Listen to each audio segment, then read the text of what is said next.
नमस्कार दोस्तों, मैं अजय कुमार यादव। आज मैं आपको लेंस बताने वाला हूं प्रकाश का अपवर्तन चैप्टर में। तो प्रकाश के अपवर्तन चैप्टर में हम लोग लेंस पढ़ेंगे और लेंस से अपवर्तन की घटनाएं पढ़ेंगे। जिस तरह हम लोग दर्पण में यानी कि प्रकाश का परावर्तन चैप्टर में यानी कि पहला चैप्टर में दर्पण से प्रकाश का परावर्तन कैसे होता है उसके बारे में हम लोग पढ़े, उसी तरह सेम यही इसमें भी हम लोग पढ़ेंगे लेंस से अपवर्तन की घटनाएं किस तरह से होते हैं। तो सबसे पहले हम लोग जानते हैं लेंस क्या होता है, उसके बाद लेंस का प्रकार जानेंगे, कितने प्रकार के होते हैं। तो चलिए सबसे पहले लेंस को समझते हैं। देखिए, लेंस को अंग्रेजी वर्ड है लेंस, जो आपको यहाँ पे लिखा हुआ है, और अंग्रेजी का मीनिंग भी लेंस ही होता है। और अंग्रेजी में इसको क्या बोलते हैं? LENS, lens. बट इसका हिंदी मीनिंग ताल होता है। आप सुने होंगे कि जब किसी भी व्यक्ति को आँख खराब हो जाती है तो लेंस लगाता है। तो किस तरह का लेंस उसका ज़रूरत पड़ता है उसी तरह का लगाता है। जैसे किसी व्यक्ति को दूर का नहीं दिख रहा है तो हम आगे बताएंगे आपको कि दूर का नहीं दिख रहा है तो किस तरह का लेंस का प्रयोग करेंगे। तो ये जो भी पढ़ना है ये आपको अगले चैप्टर में पढ़ना है, मानव नेत्र में, बट उसमें भी लेंस का यूज है। तो किस लेंस का प्रयोग किस व्यक्ति के लिए किया जाता है? कुछ ऐसे व्यक्ति है जिनको दूर का नहीं दिखता है, कुछ ऐसे व्यक्ति है जिनको नज़दीक का नहीं दिखता है, कुछ ऐसे व्यक्ति है ऊपर का नहीं दिखता है, और कुछ ऐसे भी व्यक्ति है जिसको नीचे का नहीं दिखता है। कुछ ऐसे भी व्यक्ति है ना दूर का दिखता है ना नज़दीक का दिखता है।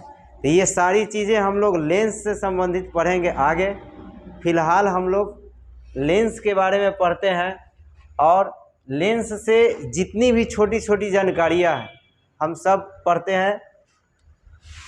तो चलिए, यहाँ पे हम परिभाषा लिखाए हैं, दो सतहों से घिरे पारदर्शी माध्यम के टुकड़ों को लेंस कहते हैं। यहाँ पे लिखे हैं दो सतहों। आप देखिए यहाँ पे हम लेंस दो प्रकार के होते हैं बता देते हैं। यहाँ पे लिखे हैं दो प्रकार के होते हैं, एक उत्तल होता है, एक अवतल होता है। और स्टूडेंट लोग कंफ्यूज रहता है, लेंस और दर्पण में कंफ्यूज होता है। तो कंफ्यूज होने की ज़रूरत नहीं है, ये लेंस है और वो क्या था? दर्पण था। हाँ, इसमें ये मिलता जुलता है कि उत्तल है अवतल है। तो उसमें हम लोग दर्पण पढ़ते थे, उत्तल दर्पण और अवतल दर्पण। बट यहाँ पे उत्तल लेंस और अवतल लेंस पढ़ेंगे, समझ गए? ये लेंस जो प्रयोग होता है ये कैमरे में भी यूज़ होता है। कैमरा जो फ़ोटो खींचता है वहाँ पर भी यूज़ होता है। CD प्लेयर में यूज होता है, जो पहले CD रहता था DVD उसमें यूज़ किया जाता था। प्रोजेक्टर, हाँ, तो ये सब में प्रोजेक्टर में भी रहता है।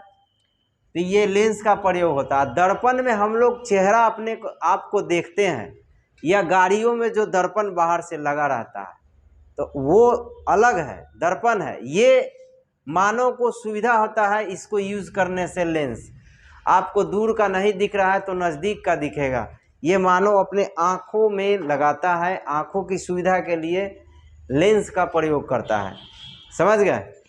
तो दोनों में बहुत फ़र्क है, कंफ्यूज नहीं होना है। हमने लिखा है यहाँ पे दो सतहों से घिरे पारदर्शी माध्यम के। पारदर्शी मतलब समझते हैं जिसमें प्रकाश आर पार कर जाता हो, हम पहले चैप्टर में बताए थे। अपारदर्शी उसको बोलते हैं जिसमें प्रकाश आर पार नहीं करता हो। तो यहाँ पे हम लोग लिखे हैं कि दो सतहों से घिरे।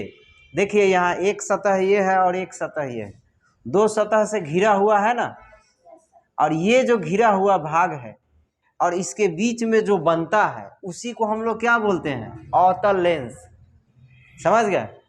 और इसमें आते हैं तो उत्तल लेंस। तो देखिए ये दो सतह है और ये दो सतह, दोनों सतहों से एक दूसरे को क्रॉस कर रहा है, तो बीच में एक लेंस को बन रहा है ना भाग। ये लेंस, इस तरह के लेंस को हम लोग क्या बोलेंगे? उत्तल लेंस। अंग्रेजी में कॉन्वेक्स लेंस और इसको कॉनकेव लेंस, ठीक है? तो हमने जो लिखा है वही यहाँ पे चित्र भी है। दो सतहों से घिरे पारदर्शी माध्यम, पारदर्शी माध्यम बताया ना जिसमें प्रकाश आर पार कर जाता है। पारदर्शी माध्यम के टुकड़े को क्या बोलते हैं? लेंस। लेंस। और लेंस कितने प्रकार के? 2 प्रकार के, जो आपको यहाँ दिख रहा है। एकदम नोट्स अच्छे से बनाते चलिए, परीक्षा के लिए बहुत इंपॉर्टेंट टॉपिक है। तो ये आपका चित्र हुआ। अब हम लोग आगे जो पढ़ेंगे तो हम क्या बात, उसमें लिखा है पारदर्शी माध्यम के टुकड़े, यानी कि ये जो हिस्सा है इसी को हम लोग लेंस पढ़ेंगे, और बाकी ये सब जो दिख रहा है वो अब आगे नहीं दिखेगा। ये समझाने के लिए यहाँ पे आपको हम डिटेल्स बताए हैं कि कैसे उत्तल और अवतल लेंस का प्रयोग होता है, कैसे निर्माण होता है। तो ये जो 2 गोला है, ऐसे इसको हिस्से उसमें से निकाल लिए जाते हैं, और ये जो आप दिख रहे हैं ये सेंटर है किसका? ये दोनों पारदर्शी माध्यम, समझ गए? ये सर्कल है, सर्कल का क्या है? ये सेंटर है ना? ये भी क्या है? सेंटर है, केंद्र। केंद्र बोलते हैं ना। तो आगे हम लोग पढ़ेंगे तो उत्तल अगर लेंस पढ़ेंगे तो ऐसे बनाएंगे, देखिए, है ना? यही वाला ना है। ये समझाने के लिए ऐसे ऐसे कलई कर दिए हैं ताकि आपको फोकस इस पर हो कि इसी को हम लोग लेंस बोलते हैं, उत्तल या अवतल। इसको भी इसी तरह कलई इसीलिए की है कि आपको समझ में आए कि हम इसके बारे में बता रहे हैं, ना कि इसके बारे में। समझ में आया? और ये जो दोनों है पॉइंट, ये केंद्र का काम करेगा, ठीक है? तो जो ऐसे लाइन रहेगा तो इधर अगर C1 होगा तो इधर क्या होगा? C2 होगा। अगर इधर C2 होगा तो इधर C1 होगा। क्या होगा, कहाँ होगा, ये सब हम लोग आगे बताएंगे। अगर अवतल लेंस का चित्र बनाना रहेगा तो देखिए कैसे बनाते हैं। देखिए ये अवतल लेंस का चित्र है, देखिए ये और ये दोनों सेम है। ये कलई इसलिए किए हैं कि आपको समझ में आए, ठीक है?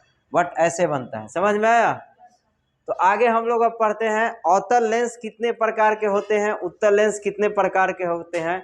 हालांकि हम लोग को ये पढ़ना है नहीं, बट थोड़ा सा जान लेते हैं। हम लोग के सिलेबस में नहीं है, हम लोग के सिलेबस में बस उत्तल और अवतल पढ़ना है, लेकिन जान लेते हैं कितने प्रकार के होते हैं। इसके बाद उत्तल अवतल को हम लोग डिटेल से पढ़ेंगे।